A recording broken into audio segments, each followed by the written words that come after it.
যদি আপনার রাউটারটি স্লো হয়ে যায় তাহলে 5টি ওয়েতে আপনি রাউটারটাকে আবার আগের মতো ফাস্ট করে ফেলতে পারেন। কোন 5টা বিষয় আমি স্টেপ বাই স্টেপ বর্ণনা করছি, চলুন তাহলে আর কথা না বলে মূল ভিডিওটা শুরু করা যাক। নাম্বার 1, রাউটার স্লো হয়ে যাওয়ার পিছনে সবচেয়ে বড় কারণ হচ্ছে যে আমরা একটা রাউটারকে দীর্ঘ সময় পর্যন্ত চালাতে থাকি, অর্থাৎ পাওয়ার অফও করি না, এভাবেই চলতে থাকে। আর এভাবে চলতে থাকার কারণে রাউটারে কিন্তু কেস ডাটা প্রচুর পরিমাণে জমা হয়।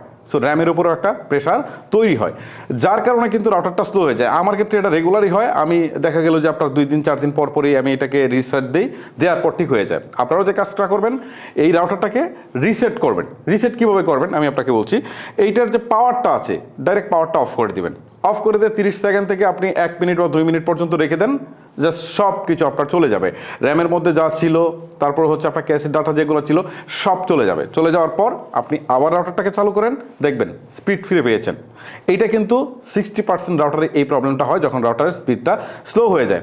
সো আপনারা এই কাজটা করবেন যদি আপনার রাউটারটা একটা না প্রায় 5 দিন 7 দিন চলতেছে, তখন আপনারা এই কাজটা করবেন। 2 দিন 3 দিন বা 5 দিন পর পর এটাকে জাস্ট রিসেট করবেন, দেখবেন ঠিক হয়ে গেছে। নাম্বার 2, আমরা একটা কমন ভুল কিন্তু সবাই কম বেশি মোটামুটি করি। আমার পাশের বাসার একজন এসে বললো যে ভাই ফোনের সাথে রাউটারটাকে একটু কানেক্ট করে দেন। আমি কানেক্ট করে দিলাম। এখন এই ফোনের মধ্যে কিন্তু আমার এই রাউটারের পাসওয়ার্ডটা কিন্তু সে নিয়ে গেল। এখন নিয়ে তার বাসার যত ডিভাইস আছে, ঠিক আছে, সে সব কানেক্ট করে ফেললো, বা আরও 10 জনকে দিল। যে এই যে 10টা ডিভাইস কানেক্ট হলো, সো সবগুলো লোড কিন্তু আপনার এই রাউটারের উপরে পড়ছে, যে কারণে স্লো হয়ে গেছে, কিন্তু আপনি বুঝতে পারছেন না। এই ক্ষেত্রে আপনার একটা কাজ করতে হবে, সেটা হচ্ছে আপনার রাউটারটা যে ব্র্যান্ডেরই হোক, সেই ব্র্যান্ডের রাউটারে আপনি অ্যাডমিন প্যানেলে যাবেন। যাওয়ার পর গিয়ে দেখবেন অপ্রত্যাশিত কোনো ডিভাইস দেখাচ্ছে কিনা, অর্থাৎ আপনার যে ডিভাইসগুলো আছে এগুলো সাদা দেখাচ্ছে কিনা। যদি দেখাচ্ছে তাহলে সেগুলোকে ডাইরেক্ট ব্লক করে দেন। তারপর আপনি পাসওয়ার্ডটাকে চেঞ্জ করে দেন, দ্যাটস ইট। দেখবেন আপনার স্পিড আবার আগেরটা চলে আসছে। আর যদি না চলে আসে, চলেন পরের ট্রিক্সটা নিয়ে কথা বলি। নাম্বার 3, রাউটার স্লো হয়ে যাওয়ার পিছনে আমরা কিন্তু একটা সূক্ষ্ম ভুল করি, বাট আমরা মনে করি ঠিক আছি, বস্তুতপক্ষে এটা একটা বড় একটা ভুল। রাউটার ম্যাক্সিমাম সময় আমরা যে কাজটা করি সেটা হচ্ছে টিভির উপরে রেখে দিই, আমরা দেখা গেল যে ফ্রিজের উপরে রেখে দিই, এই ধরনের কাজ করি। অথবা ভারী বা মোটা কোনো দেয়াল আছে, একটা চিপা জায়গা আছে, এইখানে রেখে দিই। ভাই সিগন্যালটা সমানভাবে ছড়িয়ে পড়তে হবে। এই জন্য আপনার রাউটারটা এমন একটা জায়গায় রাখবেন যেটা হচ্ছে বাসার একটা সেন্টার পয়েন্ট, সেইখান থেকে সিগন্যালগুলো যেন সমানভাবে ছড়াতে পারে। এই জিনিসটা আপনাকে খেয়াল রাখতে হবে, তা না হলে কিন্তু আপনার স্পিড আপনি একটু কমই পাবেন। এক্ষেত্রে আমি আপনাদেরকে আরেকটা বলি, মাইক্রোওয়েভ, তারপর হচ্ছে cordless phone, washing machine, aquarium বা মোটা দেয়াল, এইগুলা থেকে আপনার রাউটারটাকে আপনি দূরে রাখবেন, কারণ এইগুলা কিন্তু সিগন্যাল আপনার ব্লক করে দেয়। এই জিনিসটা মাথায় রাখতে হবে। আর আপনি যখন রাউটারটাকে সুন্দর একটা জায়গায় রাখবেন, তখন তো অবশ্যই আপনি সিগন্যালটা ভালো পাবেন। তারপরেও যদি আপনি মনে করেন আপনার বাসাটা অনেক বড়, আপনি সিগন্যালটা যে রুমে থাকেন সেই রুমে পাচ্ছেন না, এক্ষেত্রে আপনি একটা কাজ করতে পারেন, রাউটার এক্সটেন্ডার পাওয়া যায়, ঠিক আছে, সেটা যদি এটার সাথে কানেক্ট করে নেন তাহলে আপনি আরও দ্বিগুণ রেঞ্জ কিন্তু আপনি পাবেন। আবার এখন অনেক কিন্তু ম্যাশ টেকনোলজি আছে, সো সেইগুলো যদি ইউজ করতে পারেন তাহলে যত বড় বাসাই হোক আপনি কভার করতে পারবেন খুব ইজিলি। সো তখন আর এই সিগন্যালের প্রবলেমটা থাকবে না, আপনার রাউটার অনেক ফাস্ট কাজ করবে। নাম্বার 4, ফার্মওয়্যার আপডেট করা।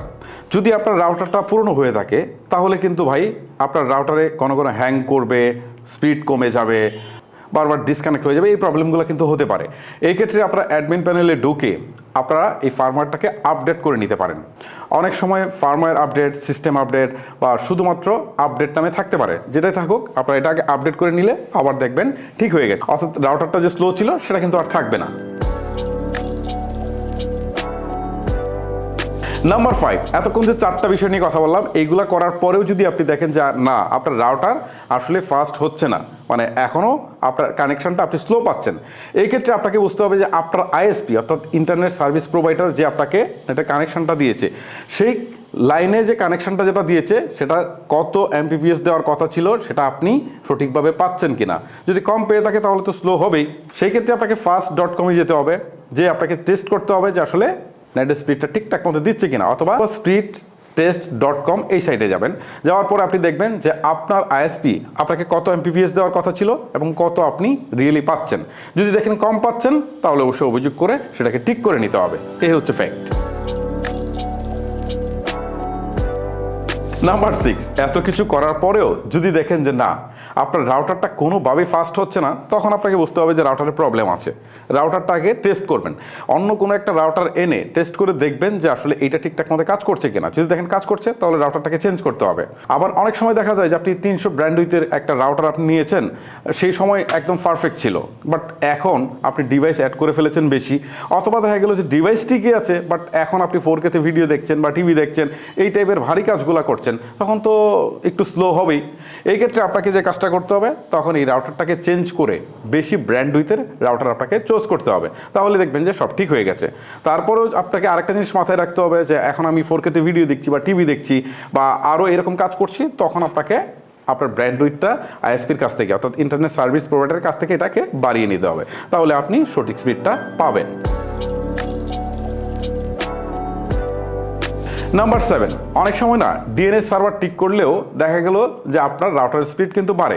এক্ষেত্রে গুগল ডিএনএস সার্ভার আপনি ইউজ করতে পারেন।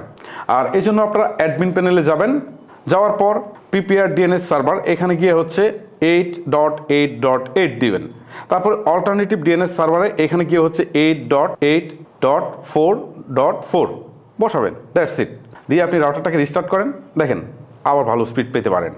সো গাইস, এই ছিল মূলত রাউটার নিয়ে আমার আজকের ভিডিও। আশা করি যে এই ট্রিক্সগুলো প্রয়োগ করার পর আপনার রাউটারের স্পিড আপনি মাস্ট বি বেটার পাবেন।